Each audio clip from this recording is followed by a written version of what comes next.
আমরা আছি তোমার সাথে। আগেই ভালো ছিল। মায় প্রচুর থাপড় মারে, থাপড় মাইরা মারোহনে কানলে আবার মায় বুকে টাইনা নেয়। মির্জাফর চিনছ? এই দেশে এখন আর সত্যের ভাত নাই, সত্য গেছে কা। আওয়ামী লীগ যে আসিল মোটামুটি ভালো করছে, যেমন খাইছে তেমন সে কাজ করছে। এখনো অন্য সরকার আইসা করুক, বঙ্গবন্ধুর কি আদর্শ আছে? একদিন এই বাংলার জমিনে মাথা গজে দাঁড়াবে ইনশাল্লাহ, একদিন, আজকে না হোক কাল হোক। আমি একজন সাধারণ শ্রমিক, দাঁড়াবে। কেন দাঁড়াবে?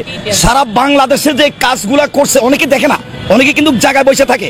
এই যেমন মনে করেন আমরা সারা বাংলাদেশে গাড়ি চালাই, আপনি দেখেন যমুনা সেতুর পরে যে রাস্তাগুলো নিচে অত্যন্ত আধুনিক রাস্তা। আমি ঢাকা চাঁদপুর গাড়ি চালাই, সারা বাংলাদেশের উন্নয়ন হয়েছে, সারা বাংলাদেশের উন্নয়ন হয়েছে।